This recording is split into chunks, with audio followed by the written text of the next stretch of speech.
Welcome to the B-Sides and Beers podcast.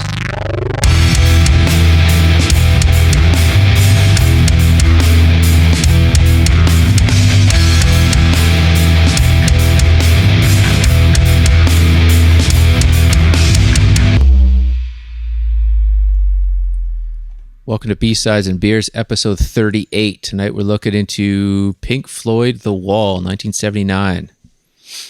How are we tonight? Excellent. Pumped up, man. Yeah, it's a pretty exciting choice, man. Mama, do you think they'll like the song? I was just saying, that's been in my head for the past 2 weeks. Just on repeat. Yeah. I went crazy on this album. Yeah? Yeah, I went. If you've listened in previous podcasts, my, obsessive listening to an album and then moving on to it from it is what I did on this album again. And just kind of over those 2 weeks, listened to it every day for 2-3 hours a day. And then increased my content last week when I went back to work and listened to it 9 hours a day. So, And you just focused on The Wall, or did you go back to any of the other offerings? no, I just focused on The Wall. Mm-hmm. I went back to a couple other yesterday, but just to see what else was on the other albums, I guess, just to see what other songs were on there. But it was just The Wall, because I just wanted to dive into it. And I can say that at the end of this now, I have a much better understanding of it because of that. So, were you at all a Pink Floyd fan before this? Did you, of course you're familiar with, the radio hits. The radio hits, the popular stuff, but, were you at all a fan? Did you listen to them, an album front to back? Have you ever done that before with Pink Floyd? Yeah, I've tried it. And Mike and I tried this a couple of years ago where, it was okay, you got to jump back into Pink Floyd and see if you can, figure it out. And it's, I don't know, at that time, I just couldn't, again, get into it. I couldn't figure it out. It didn't do anything for me. Didn't do anything for me in high school. It was the old thing, the old cliche that you got to be on some kind of hallucinogenic drugs in order to appreciate what Pink Floyd has to offer, right? And if you didn't have that, you didn't figure it out. And I was I guess I just don't know what I'm talking about, right? I've never done it. So I don't know. But I think that after listening to The Wall on repeat for this long, and then going back a little bit to those other songs, I was you know what? Maybe I am a Pink Floyd fan because there's a bunch of material that I really, really like. But there's also a bunch of material that I don't like. So, okay. Yeah. But we'll get into that, I guess, too. But yeah. Yeah, definitely. Yeah, this was a good exercise because originally I was we should do some Stevie Ray Vaughan. And then I was watching, there's a guy on YouTube called Rick Beato. Mm-hmm. And he's a record producer, hangs out with a bunch of guitar guys that I watch on YouTube as well. And Great videos. Yeah, he's really awesome. He's that uncle that plays in a band and is super enthusiastic about all music. And he knows everything about it. And knows everything about it. Yeah. He was pulling apart Comfortably Numb. And he's this is the best song by the best band. And I always thought that song was about doing heroin and bleh, comfortably, I just think, first of all, I just wasn't a huge fan of Pink Floyd. I think because of Roger Waters' voice and whatever, he's got a fine voice. And then I just thought it was druggy music. Again, like you, Mike. I was I don't, I think they just do a bunch of acid or whatever. And I didn't know the entire story. I had no idea. And I was just nah, it's not for me. Dirty hippies only. Yeah. I'm not interested in nodding out to Pink Floyd and just being bored and whatever. Comfortably, whatever. But just drooling out of the side of your mouth. But that's what I thought it was. And it's like, it's tough because like, just like you, I listened to this over and over again, and you kind of like, at a certain point, you get over that hump of like all of your, you know, all your sort of like ways that you've generalized this band over like how many years, and you start to like appreciate it for the fact that it's like, it's layers upon layers upon layers of like very good work, like music, lyrics, arrangements, just the voicing of the songs, how like they basically invented this genre called prog rock, which I always thought was like massive, like crazy math rock beats and tapping. Like I always thought of like Rush and Yes. Yeah, or Zeppelin and like Yeah. But I never really thought of Pink Floyd as prog for whatever reason. Yeah, like they're just a different band for me. It's just funny how, like, I don't know, my parents didn't listen to them either. So Yeah. like I also didn't like get any other exposure to them from that. So I kind of sought it out on my own when I listened to it, and then you hear it on the radio. But I mean, I'll be honest, I hadn't really dived into the placement of these songs on where they are in the Pink Floyd catalog, and I didn't know Yeah. that some of these songs were on the wall. I was like, oh, like Right. no way, like this is on here. I had no idea, right? Yeah. I thought it was an earlier album, right? So that was cool to figure that out, because Yeah. it placed it. Yeah. Well, it's one of those things where you're growing up with classic rock radio. You have Pink Floyd crammed down your throat, but it's the hits. So they're Yeah. playing, you know, Money and Another Brick in the Wall Part 2 and Mother, and it's just on repeat when you can hear it 7-8 times a day. So when you hear that much, you just don't care. And then when you try to dig into it, you go back to the earlier stuff, the Syd Barrett stuff. You know, when we talked before about doing some deep dives into this, I went back all the way to the beginning and started digging into the first album and on, and I got through the first 3, and it still didn't do anything for me, just because it was so, like, you had to be on an LSD trip to understand what is going on with this. It's wacky And 60s it's stuff. bizarre. Yeah. And then you get into their later offerings. I mean, Dark Side of the Moon and Obscured by Clouds and Wish You Were Here. Wish You Were Here and Animals. Once you start getting to that, it's a complete shift in the band. You know, as soon as Sid left, then it goes from this super psychedelic, full-on LSD trip kind of band to something that you have to listen to an album front to back. Like, it's so difficult to pick and choose a song because there's no context to it. Yeah.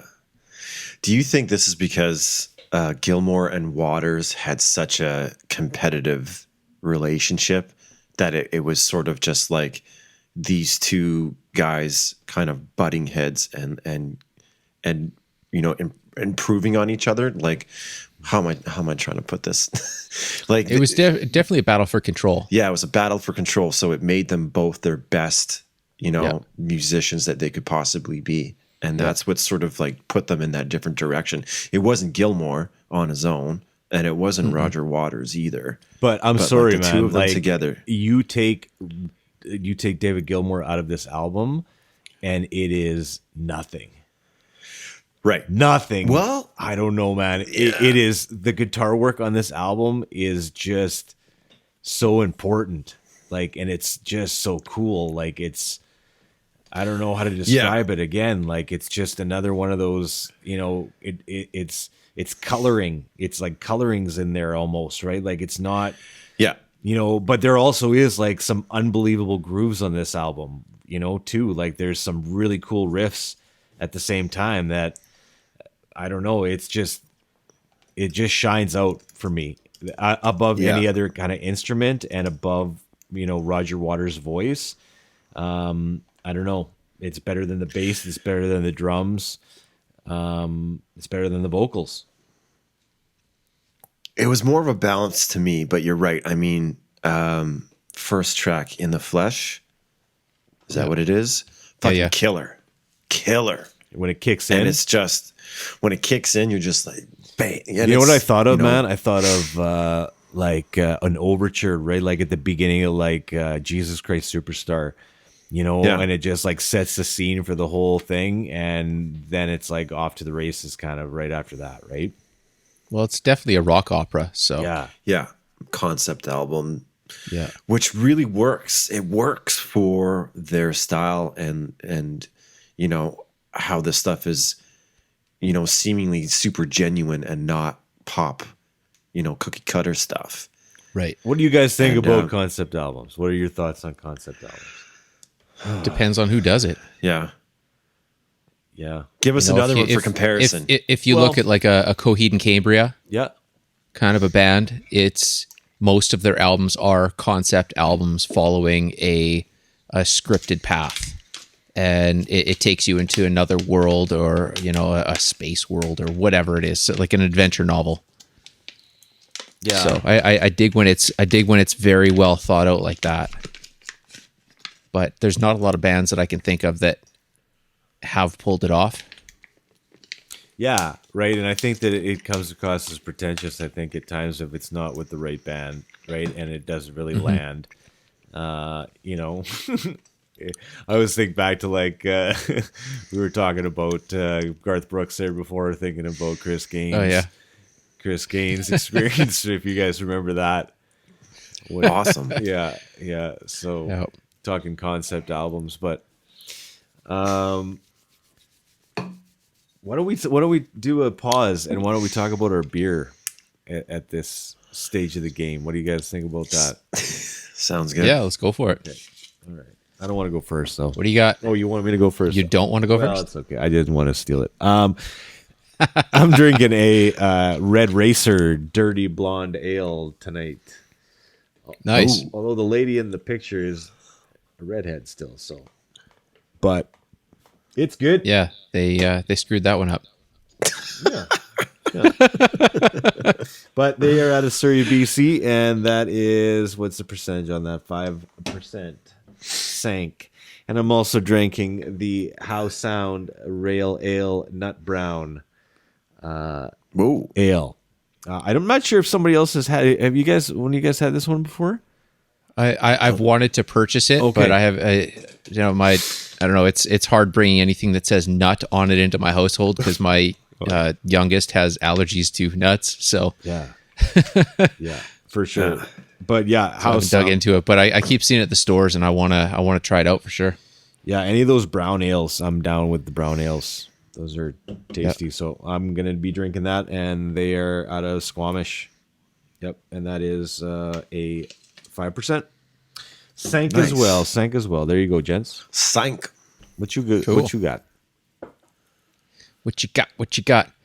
Tonight I am going. Well, I've had to shift a couple gears here because I'm getting fat. So I've had to switch from our big bulk, giant sized IPAs and so now I'm on the Sleeman Clear 2.0 bandwagon.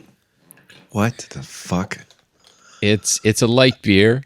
It has 80 calories and 2 grams of carbs. It's a 4%, but I don't know, man. It's super clean and there's no weird ass aftertaste. It's just smooth and good for a change. So There you go, man. gotta Change is cut good. my carbs. Gotta cut my carbs. Change is good. So you drank like 8 of those? Yeah, about that. I'm watching my figure. Yeah. I'll have 8 quarter pounders and 5 large fries and a Diet Coke because I'm watching my figure. And Funyuns, man. And Funyuns, man. Funyuns. Yeah. Oh. let's jump back into Pink Floyd now. Oh, sorry, Dane. Shoot. I almost jumped the gun. Sorry, man. Come on, man. That's all right. Sorry, dude. I'm kind of on the same bandwagon as you. I just took one of these vacay edibles. Oh. So I just took one of those because I'm not going to... B-sides and blunts? Besides, edibles. It's just like a little piece of chocolate, and like there's barely anything in here, so should be fine. And I'm not pounding a bunch of beers tonight, but I've got a Caramelly Tripal, so just like a really nice Belgian Trappiste. Nice. And going to enjoy the both of those. Cool. So yeah, talk some Pink Floyd. Do it right. Here we go. So where were we? We were talking about concept David albums. Gilmour. Oh, yeah, concept albums. That's it. Yep. Yeah. I mean, it's funny. I always think of Tommy when you say concept album. Yep. And fuck, did you guys watch the movie? I mean, the movie came out 3 or 4 years after this, right?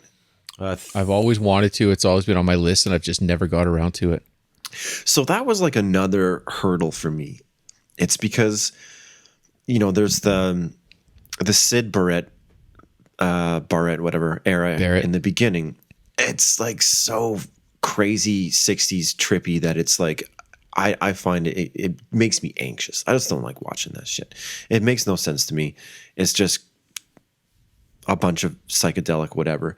And then I tried watching The Wall this afternoon with Kira and Otto, and it was just like not a great time to like have a relaxing afternoon with your family. It's just like, so it's hard to kick back and like watch something that is it's gonna like stir up some like dark places, and like you gotta like really dig into it and like pay attention. And so There's a lot to it.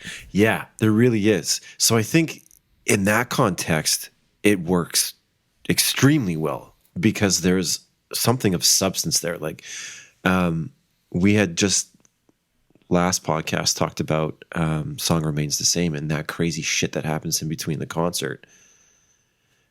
And I wouldn't call that a concept album or anything like that, but like whatever was going on behind the camera, in front of the camera was wacky and like hard to watch. In addition to that, there was no real substance to it. This stuff had some substance, and you can get into it, but it's hard. It's Both hard videos if you're had not- Nazis in it, so Yeah, I mean, you gotta be. You kind of have to know what you're in store for. Is what I'm getting. totally. At. Yeah. Yeah. I watched it. I watched. Okay. Yeah, I took it in, and I have never seen it before. I had never watched that Yeah. before. So, and I didn't know that Bob Geldof was in it, and the dude from Who Framed Roger Rabbit, he's in it too, and that's about it. And Yep. it was like not like you said, Dane. It's not like a feel good watch, and you don't think it's going to be that going in, but it's pretty heavy to watch. But the animation is unbelievable. Like it's crazy. It's the things that are there, like whether you're on drugs or not, are amazing. Like for what they're worth, but it kind of, like you said, it really fits together well with it when you're watching the movie, and then it kind of makes sense. Like it all fits together a little bit. Even like like the phone messages, or like the when it's like beep beep, I don't know why he keeps hanging up, but it's USA calling or whatever, right? Yeah. But you see it all in acted out, and it's like, oh, okay, that all kind of makes sense, right? It fits together. So yeah, it just is and I don't really understand the ending either, and you'll have to maybe check that out one day and let me know, but didn't really make any sense to me. I didn't Like the end of the entire album? No, the whole ending of the movie. I didn't really make sense to me. I was like, okay. It was like this kid pouring out some water, and it just froze on the kid pouring out the water and then went to black. I was like, Huh. okay, I missed something maybe along the line, but yeah. Well, because I know from the research that I've done, the album is basically a story on a loop. So how it ends links up to the beginning again. So it's just like all the all the chain of reaction, like the whole thing just keeps on going over and cycling. So Yeah, it starts with, because if you listen to the Spotify one, it starts with I think it's Come In, and at the very last track on Outside the Wall, it says, "Is this where we?" And then it ends. Yeah. And then is this where we come in, or is this where we came in? And then it just like keeps going over and over again. Because I could hear it, like it's very quick right at the beginning of like into and super quiet. Yeah. On track one, it's weird. But I finally figured that out, and I was like, oh, it's kind of genius, man. Kind of like that. Totally. Yeah, it's very well done, and I like how it starts off super quiet. So you kind of, the first time you listen, you think, okay, well, I got to crank this up because I don't know what's happening with it. And then when it kicks in, it just wakes you up and slams you into it, and now you're just on the ride. Yeah. Yeah, no, it was the animation I think was the best part of that movie, but the rest of it was pretty heavy duty. But it's basically, I mean, this guy just, zones out in his like hotel room basically, and like has all these different kind of hallucinations or thoughts or whatever, but he doesn't really say much throughout the entire movie. He just kind of like freaks out most of it. Most of the time. Yeah. So, I was going to ask you, Mike, you saw, was it Roger Waters or David Gilmour? It was Roger Waters' The Wall. Okay, and how was that? Now that I kind of... It was mind-blowing. The stage show was ridiculous, and it definitely... there was some separation because of the venue I was in was so massive. I mentioned this in a previous podcast where, I had really what I thought would have been really good floor seats, and I was still so far away from the stage that most of it you had to watch the monitors. Like the venue is just too big. If I would have seen it in a smaller coliseum instead of this giant football stadium, it would have been more life-changing for me, and I think I probably would have jumped aboard the Pink Floyd, on that train a lot earlier. But just what they did and what I could see was unreal, and the amount of the props and the layering, it was like a proper, like a Broadway show. Mm-hmm. Right. Yeah. Like it was that kind of a setup where there's everywhere you look in different sections, there's different people doing different things. When they start building the wall, you have to look like at the end of them building the wall, you have to look way up at the top because things are happening on the top of the wall, and parts of the bricks are coming out and moving, and you'll see, whoever's playing guitar is in this pocket and doing his solo, and then there's something else on the other side of the stage, and then when the wall breaks, when they break down the wall and these big blocks actually start falling, it's such a cool, a proper stage show. So is it a projection of like bricks on some they've got sort a of mix of background? everything, Or is a it mix like of actual everything. physical, like there bricks was a being lot built? of physical things being stacked and like Awesome. actually there. So, and it was a blend of both. So Yeah. yeah, I've read that he sort of took it to the next level. yeah. Yeah. And I think you can find maybe not that specific tour, but one of the tours that he did on Blu-ray or on streaming or whatever. I don't know if you guys read this or not, but the beginning of the reason why they made The Wall, like Roger Waters made The Wall, was because somebody was invited on stage. Did you guys read this? And then No. okay, No. they spit in his face, and he was like, that was kind of the beginning of the whole like concept of like him isolating himself from the rest of the fans and everything in society. And then that was kind of where the whole thing came from, right? But I found it very like a bit hypocritical because when they went back on tour with The Wall, like it was kind of, they were talking about how they didn't like the fact that all the people in the audience didn't really care about what they were doing, right? Because it was just so many people, and like a situation like you just mentioned, Mike, such a large venue that you're not, if you're sitting up in the nosebleeds, you're probably not getting the full effect of what this is supposed to do on you, right?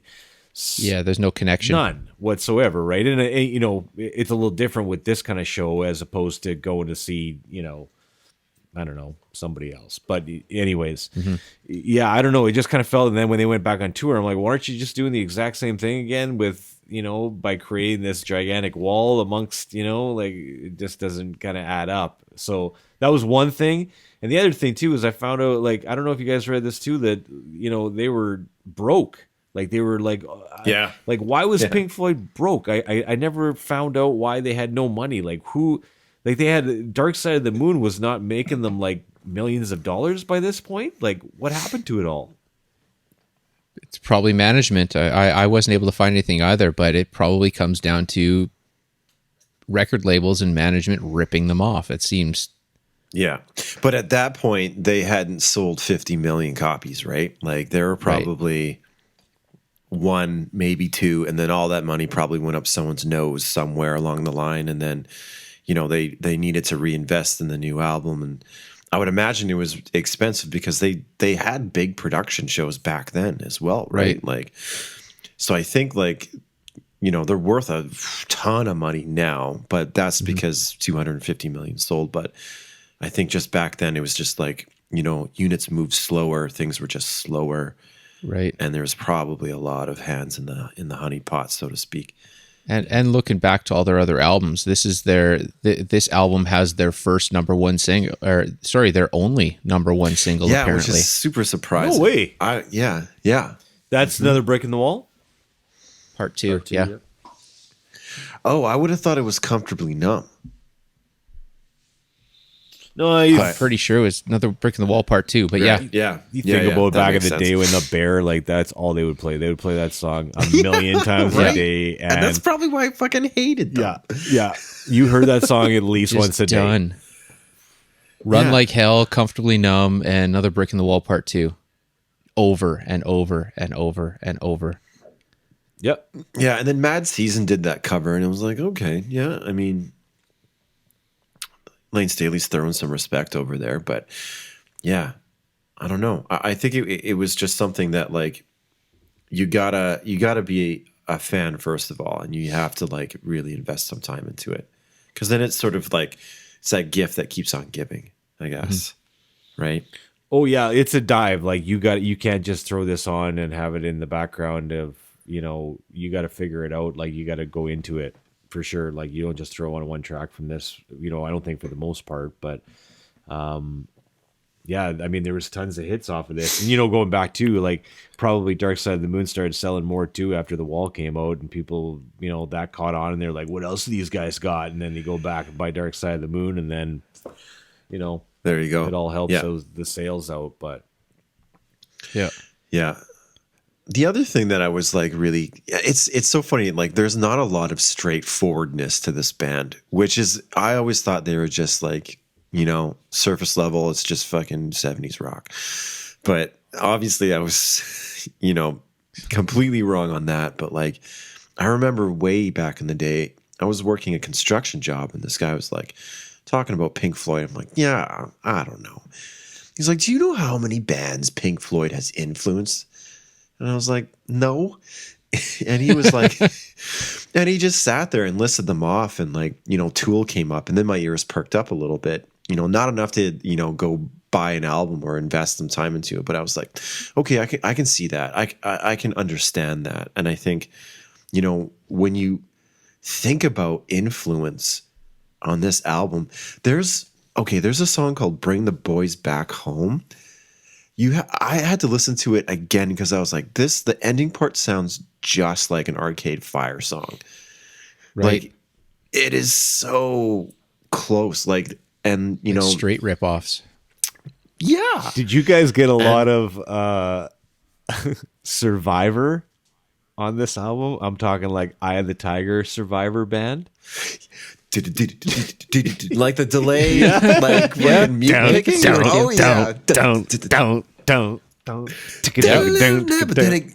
Yeah. Yeah. I was like, okay, like thanks Survivor for ripping this all off. Like this is The Wall, Yeah. you know. Yeah.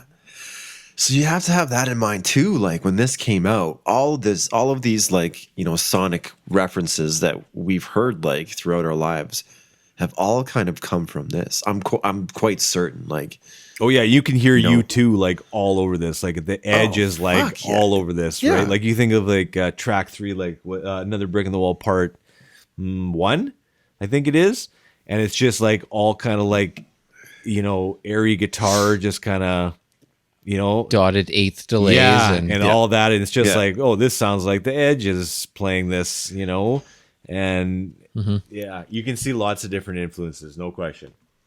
Yeah. Yeah. And it's Yeah. hard because a lot of bands have made some of these techniques or like whatever you want to call them. They've made them kind of, overdone. And you're like, yeah, fuck, this sounds like 80s, whatever. But like it came from this album. right. There was some 80s yeah. elements to this album I found though too, right? There's that one track, and I don't have it off the top of my head, but it sounds like an 80s soundtrack, like it should have been on an 80s soundtrack, and it's later on in the album, and I can't pinpoint it, but it's another one. It kind of had some of those 80s feels to it too. It was kind of hinting at it a little bit, even though it was 1979. It felt like, maybe a little ahead of its time in that sense too. But and between, is there an album between Dark Side of the Moon and The Wall? Animals? Yeah. Oh, and yeah, there's a Wish bunch of them. You Were Here. Yeah. Oh, Wish so You Were Here. Dark Side of the Moon, Wish You Were Here, Animals, and then The Wall. Okay. Yeah. Okay, yeah. And those are some big albums, like Massive. Yeah. And that's another like I just don't understand the money. Somebody mismanaged this. Like there's some big hits and there's some big albums here. Yeah, man. I don't know. Some weird times. Yeah. I mean, they're fucking loaded now. So, Yeah. but yeah, I mean, you got to wonder how you ran a band back in those days. Like everyone is. I mean, this wasn't a drug band, as far as like I understand. After Sid left, definitely. Yeah, I think they saw the realities of that, of just blowing your brains out with drugs, and I think they were onto something, really successful. They knew it, and they were just going with that. But like the ecosystem, in which they were a part of, was probably just tons of drugs and people just mismanaging things. And yeah, I bet you it was a real sort of like murky time back in those days, because you can't go research someone's name. You just like give them a little handshake and like, okay, pal, your word is your bond. Right. I'll be looking forward to those record sales. And Yep. they didn't happen. Well, they happened, but yeah. Merci. Yeah. We'll make you guys stars, see? But I don't know. It must have been like a super, like, I wasn't there, but I would assume it was a pretty dark industry. No question. It still is. It's always been. Yeah. It's always been take advantage of the artist as much as possible and then throw them aside. And these guys were artists, right? Like, Yeah. they were. Yeah. Do you guys have this on vinyl? No. No. I've got a. I want to. It sounds like it would be a great, and I'm like super interested in doing a deep dive into Dark Side of the Moon as well. Those are the only two that I have of Pink Floyd on vinyl, but this is trashed. This is trash. I was hoping you guys had a copy of it. Apparently, this was $9 back in the day, but I'll have to check. I don't think I do. I'm pretty sure I have Animals, and I'm pretty sure I have Dark Side. yeah, like this is just like it opens up. It shouldn't open up, and I only have one record on it. But the funny thing is that that one record is in pristine condition.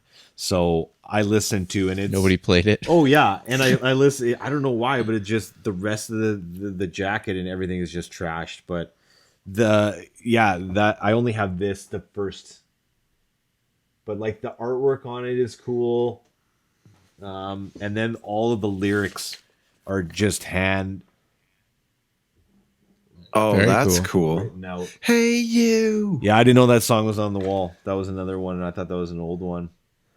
Yeah. But anyways, I don't know what there's a sleeve inside of this, and there's nothing inside that sleeve. So I was hoping maybe you guys had it, and it was We could fill in the the blank. missing link. Yeah. Yeah, man. So No, I'll definitely be looking for it though. yeah, like I don't know if it's I think. a tough one to find, if it's like a dime a dozen, or you know, you can find it in. I don't think so. They sold 250 million of them. I mean, that's like There's probably another one out there. Yeah, yeah. You know what it's like though sometimes, right? Like it feels like some of those albums that you look for when you go to the record shop, you look for them time and time again, and nobody ever has them. You know, oh man, yeah. there's a few of those. I mean, you can order it, obviously. I get that, but you know, I'm talking used. I want it, you know. Yeah. And I know that you can get that online too, but something about the hunt. Yeah. There is. Yeah, absolutely. I mean, the reissues are on the wall and they're fucking $60, and you're like, I don't like Pink Floyd that much. I don't even buy. Can't justify it when it's in your pocket on Spotify. I mean, I want to be able to own these things, but Yeah, it's a hard at one. $60 for I have no really reissues. any album now. No reissues on vinyl. I have not bought one. None. Is there like why not? No, I can't. That feels like it's cheating, man. Like, okay, I can go out and you want Zeppelin Coda. Well, go find it. Find the original. Find the real copy. You know, yes, you can go to wherever and go buy the copy of the digitally remastered, enhanced Jimmy Page touched it with his hands copy, right? Like, I want the original. I want the real one. So I can't buy them. I won't buy any of those. Like a new album, I'll buy like a new album, right? Like if it's Right. yeah, I'll buy If it's a new release, but Yeah. if it's like a reissue, never. I can't Yeah. do that. yeah. I have to say the same thing. I don't think I'm trying to think. I mean, if it's something like within the past 30 years, you know, if it's like a Chili Peppers album or something that I really dug back in the day, Totally different. I would You buy know, that too. I'd I'll take it back. I would buy throw that. some money. Yeah. Yeah.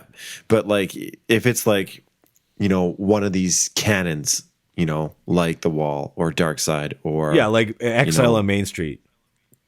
Exile Yeah. on Main Street. Yeah. Yeah. Like You want you want the real one, man. You want the one that somebody listened to and, you know, did something on it in 19. it always has their name written Always. on the back for some- I don't know why for they some did this reason. back in the day. It's like so many of my records. I'm like, know. why did you write John on the right on the label? Like, someone who's going to steal it at a party. yeah, exactly. Exactly, right? It's my platter. Yeah.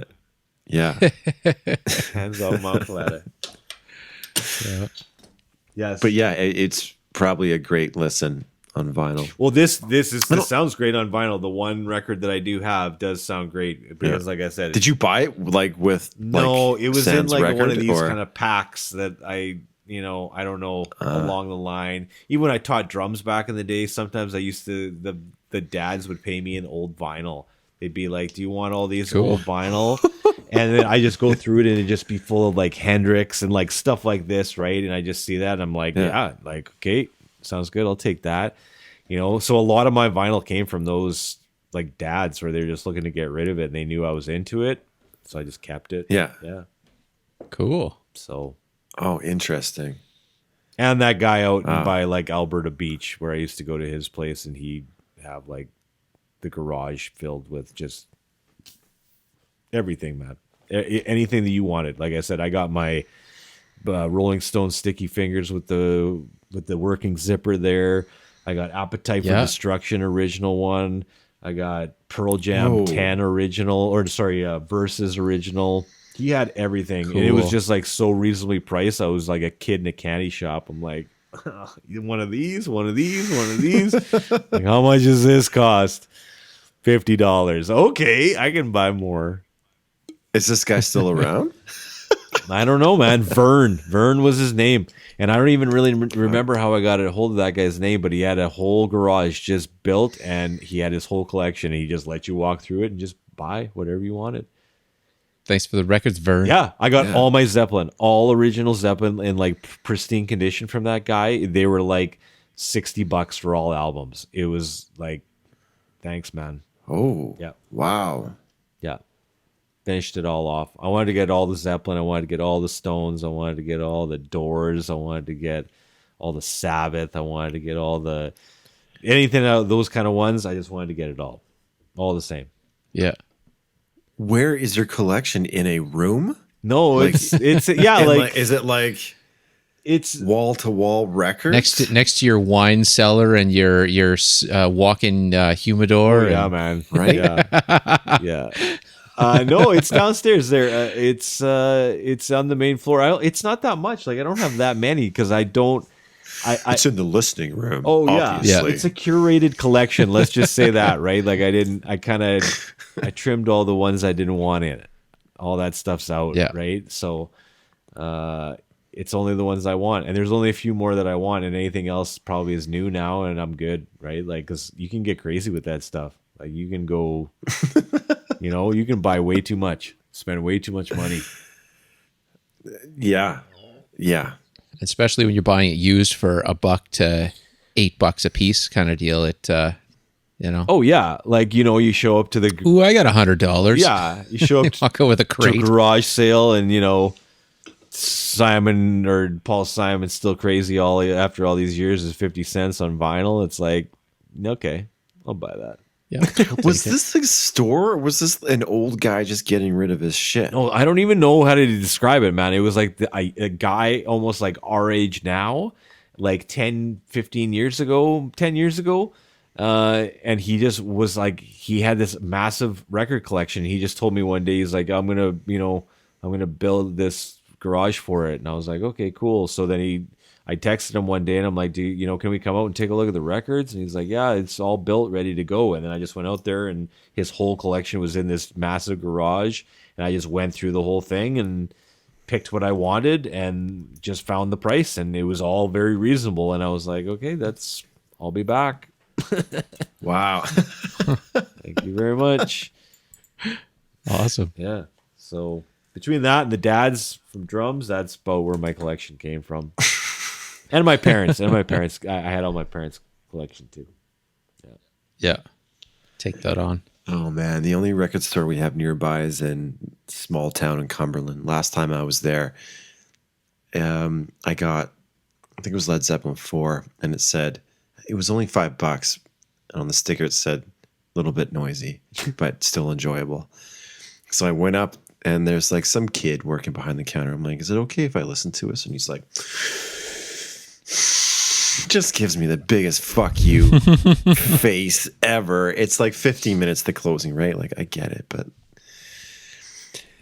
it's hard when you don't have like Vern with the fucking warehouse full of records, So sometimes the hunt turns into like, okay, sure, I'll just like buy it because you're not going to let me listen to it. Wow. That's you gotta love those guys that just go to the wall for their businesses, right? Like, Yeah. I mean, dude, this album came out in 1971. Like, get over it. Yeah. Yeah. He obviously didn't want to be there, but like, yeah, that's the only record shop around. I mean, I could drive to Nanaimo. There's probably a lot more there as well, but yeah, I guess it's all about the hunt because whenever there is like a pawn shop or something, like I'll go to the records and like flip through, and like the first 30 seconds is me actually like looking for something, and then the last like 20 minutes is me like, should I get this like whatever, like Traveling Wilburys record, or like just something that like That's a yes, will always. be I've got it. something I did not have planned, but like looks pretty cool. So maybe I'll just get it for $1. Oh yeah, But- for $1. I'll buy that for $1. Yeah, Yeah. Though these are the good old days I'm talking about, man. Living here, somebody just opened up a record shop here in town, and it is pretty overpriced. So Yeah. so can't touch it. But used to love going through Jerry there, Mike. You know Jerry with Hulk Hogan on the side of the highway there. Oh yeah. Yeah. And you just root through Jerry's collection and see what he's got. Sometimes he's got something good, and sometimes he doesn't. But that's all part of it. Yeah, but cheap at Jerry's too. Yeah. Jerry's always selling though too. He's selling the whole building, including the contents, if you want it. How much? I didn't ask. I don't want to know. You can barely move in there, man. There's like wall to wall, just stuff. Yeah. And I think Jerry lives upstairs with his wife, so it's yikes. Yeah. So Too much stuff. too much stuff at Jerry's house. Yeah. I just found here a little tidbit of information while I was I was trying to dig here to find out why they had financial issues, and I came across something that I had no idea. In 1967, Pink Floyd was stationed at Abbey Road to record their first album, The Piper at the Gates of Dawn. While they were doing this, the Beatles were in the building adjacent to them recording Sgt. Pepper's. Wow. That's kind of rad. Wow. And why did they run into money troubles? I don't know. I haven't found that yet. Oh, I thought it was like they were. I'm still They digging. recorded Nope, I'm it at still Abbey digging, Road but and that it was drained their bank account, and they never recovered. And the Beatles were like, "Fuck you, we got more money." yeah, We're on Sgt. Pepper's. yeah, yeah. No, I'm still digging.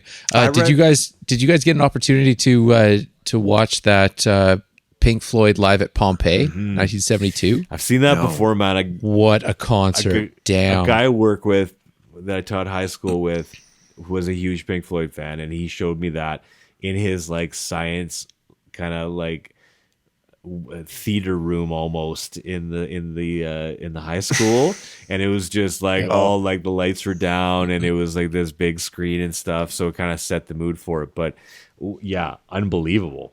Like So great, cool. and it's cool how they set up.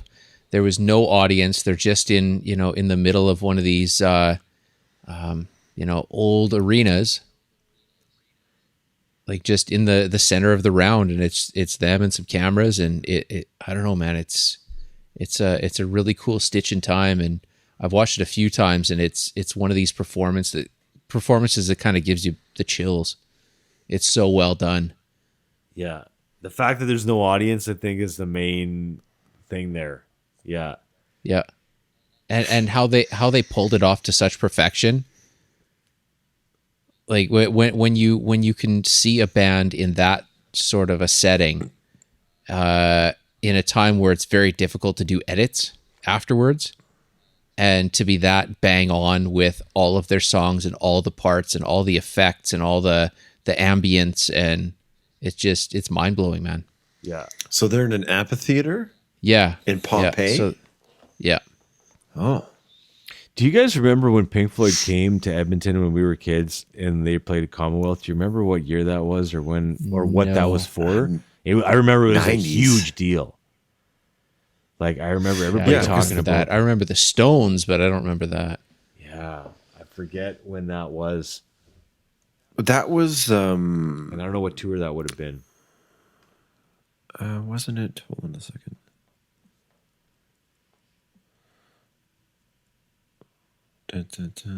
That was the Bell Gets Louder tour, wasn't it? I don't know. In '94, I remember it was the '90s. Was it? I thought it was earlier than that. I thought it was like when we were Okay, like little like guys, or even like 10 or 11. I don't know. Okay, because I do remember seeing this poster up one of my uncle's rooms, and but this is without David Gilmour. I think this is just like he is split. Here we go. Anyway. Oh, you're right, man. You're right. 1994, June 28th, 1994. Yeah. They played the Division Bell Tour. And 57,000 people were there. Because like they were basically done. And I think like no, there was another album before this one, wasn't there? Before which?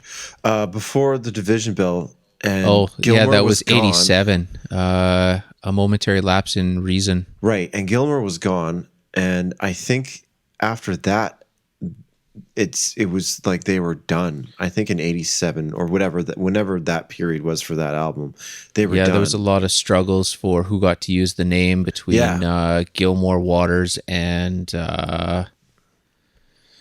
Nick Mason, I think. Yeah, but I mean, I do remember that.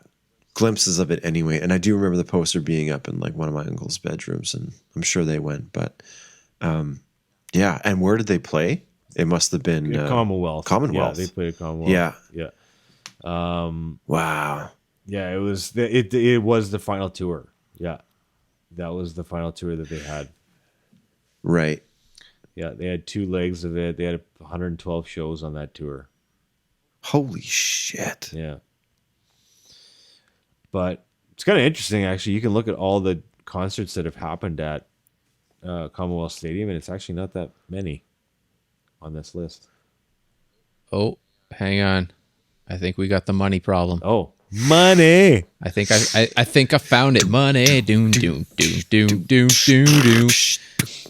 Despite the amazing success of their previous albums such as Dark Side of the Moon and Wish You Were Here, Pink Floyd was going through great financial difficulties.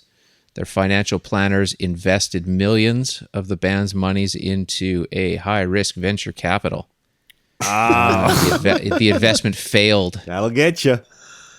Yeah, not only that, Pink Floyd was facing taxes as high as 83%. What? Yeah. Wow. Oh. Okay, well. This accelerated the band's creation of The Wall. I bet. Yeah. Wow. Yeah. So don't let someone else invest all your money and then, yeah. Watch out for them taxes. Yeah. Don't go all in and pay your taxes. Yeah. Unless you're a super rich politician and then it doesn't matter. You're a billionaire. You don't have to pay taxes. But anyone else, pay your taxes. Did they make this album because they were broke? Because if they made it because they were broke, I don't know. I don't know if I like that as much. Well, if they made it because they were broke, they made their most successful album from it. Yeah, and that's not a bad thing. They most definitely made this album because they were broke.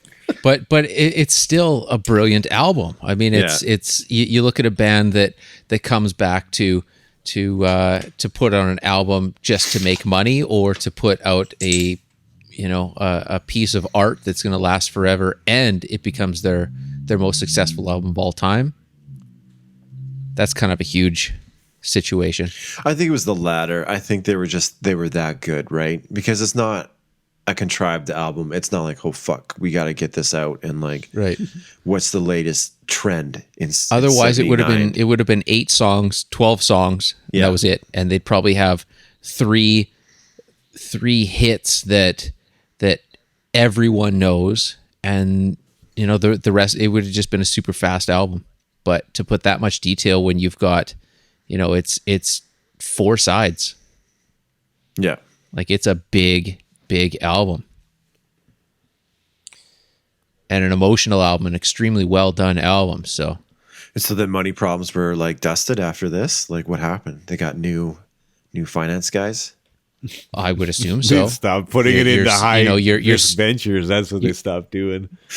You're starting out from square one again, but at least you started off square one with The Wall. So I mean, you did okay. Yeah. I wonder what they put their money into and then it fell through. I wonder what happened and busted. Fucking platform shoes. Beta. Beta. You know what? You're probably right. Oh no, Beta. We're riding Beta hard, gents. Here we go. Put it all on beta. Yeah, who knows?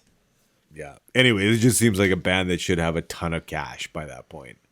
By 1979, it feels like they should have been well on their They way. did. Yeah, I guess they did. They did. Yeah. And then they got screwed. And then somebody else took it. Yeah. You don't hear about that happening very much, though. Someone taking someone else's money. No. It happens all the time.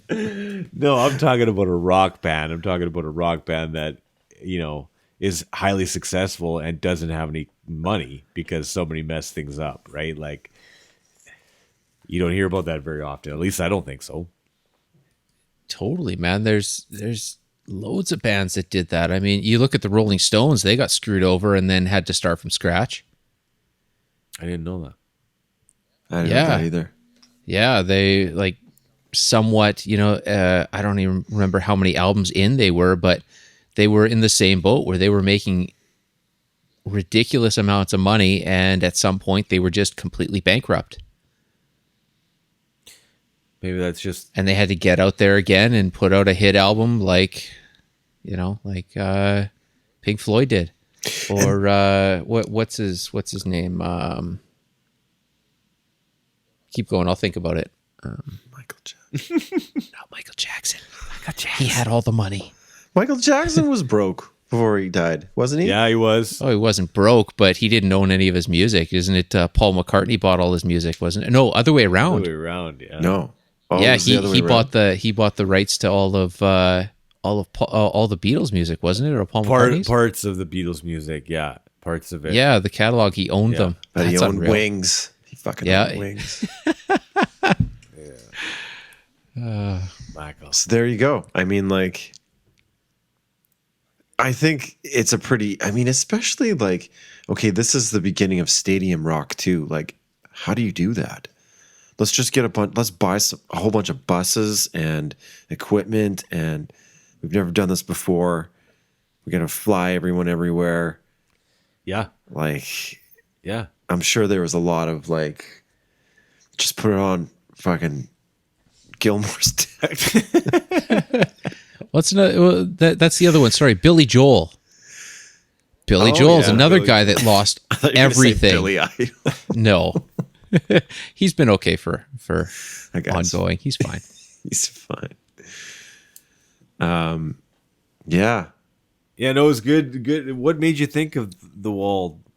Because I hadn't never, like I said, I've had this record, just one vinyl, but I've never, and I've heard obviously lots of songs from this album. But what made you think of diving into that?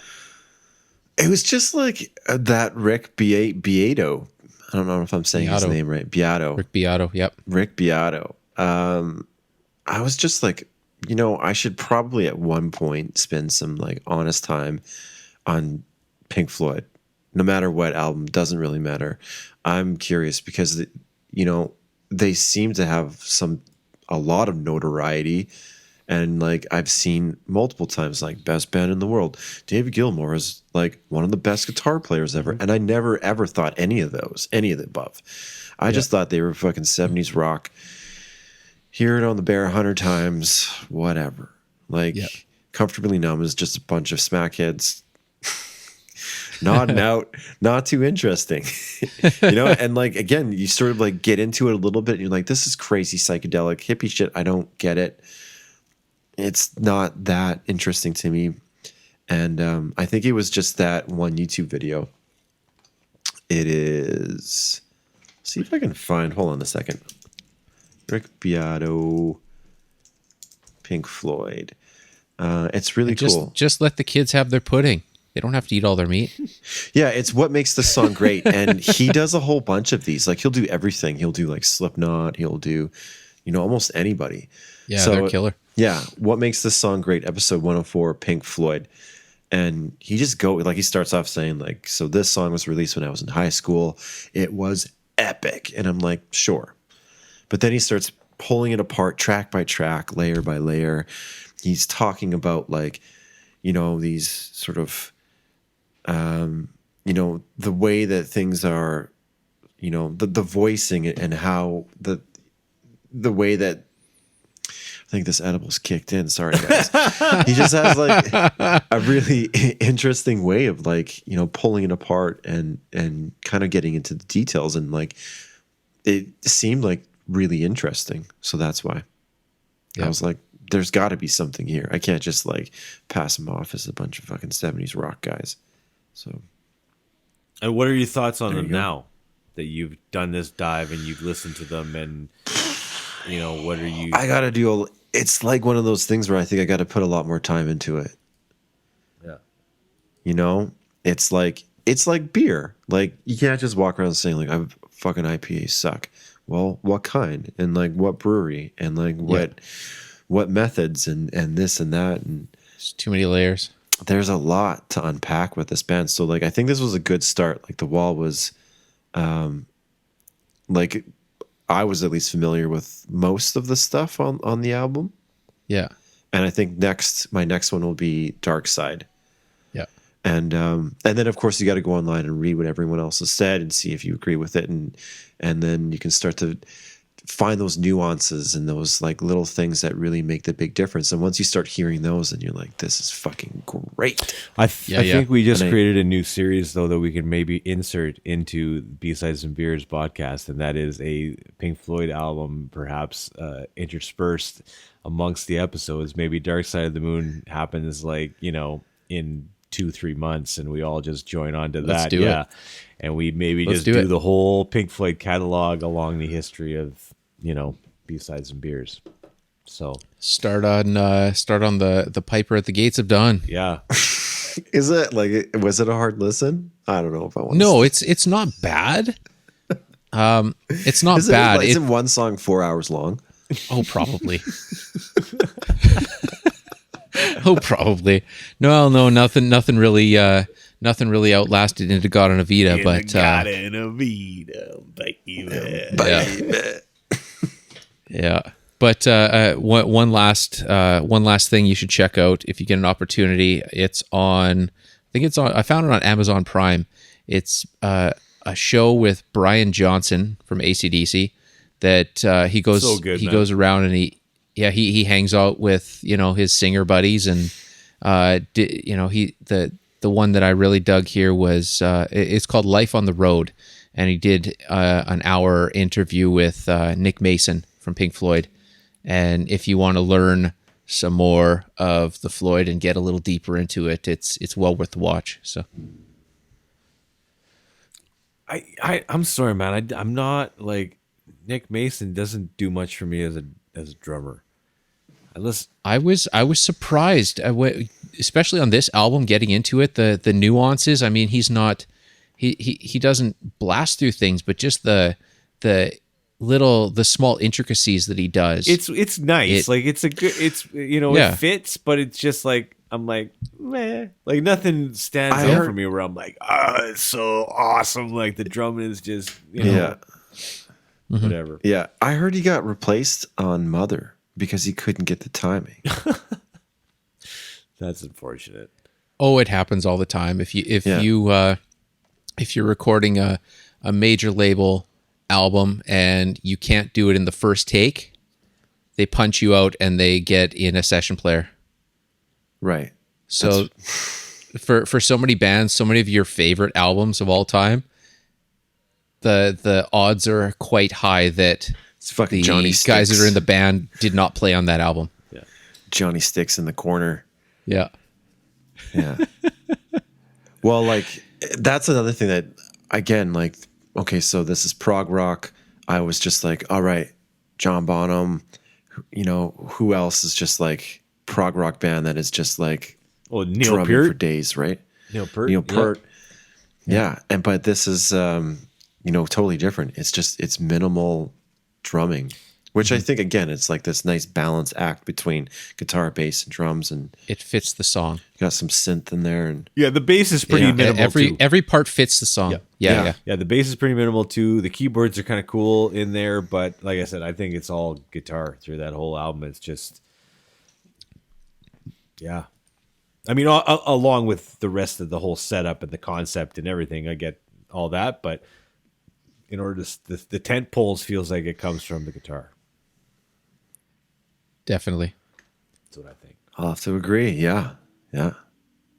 And I agree with you, Dan. I didn't think of David Gilmour as one of the top guitarists in the world, top 14 guitarists, that kind of thing. Like, I never really thought of him like that maybe not until I listened to this album. Maybe I still don't think he's one of the top guitarists, but I don't know. I don't think he's one of the top guitarists, but he's definitely one of the most inspirational.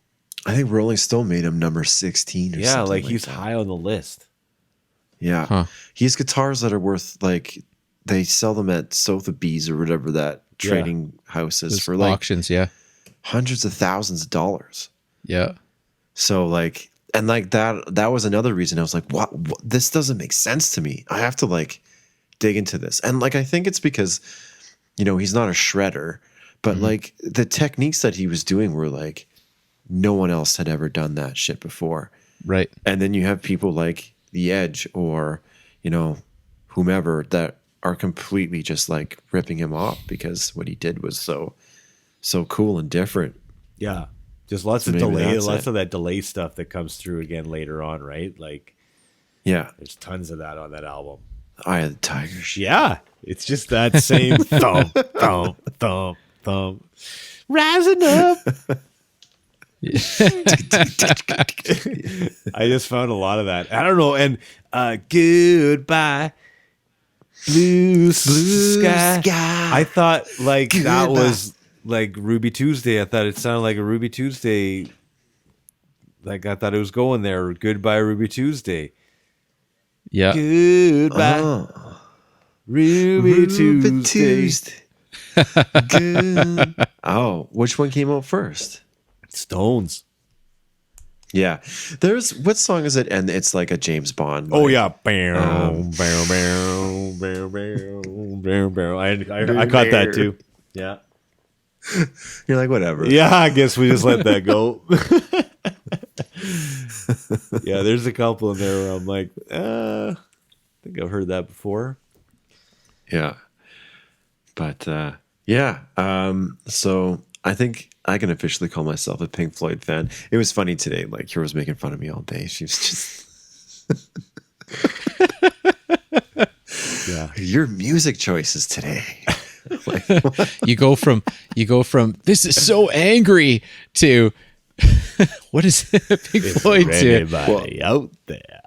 I was like doing that. I was walking into the room like, Mother, do you think they'll like this song? And she was like, what? And then I would walk out of the room. Do you think they'll break my balls? So much fun. Yeah, it was fun to turn my world into Pink Floyd for the last 2 weeks. So yeah. Yeah.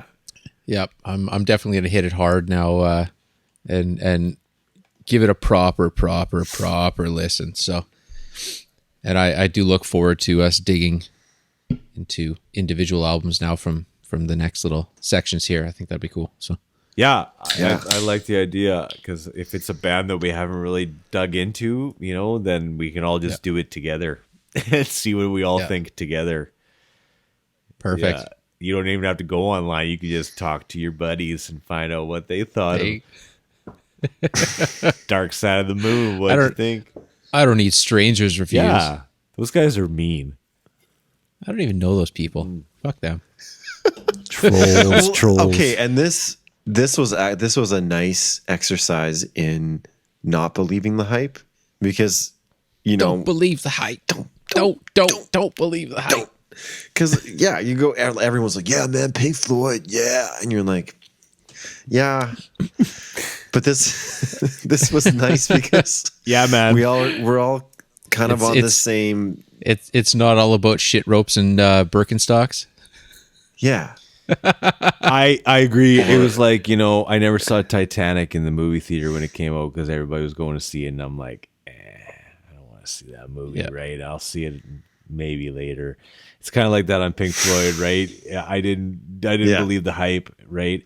And I used to be mean with my kids when I was teaching in high school. The kids, if they had like a Pink Floyd shirt on or like a Ramon shirt or something, I'd be like, awesome. I'm like, what's your favorite album?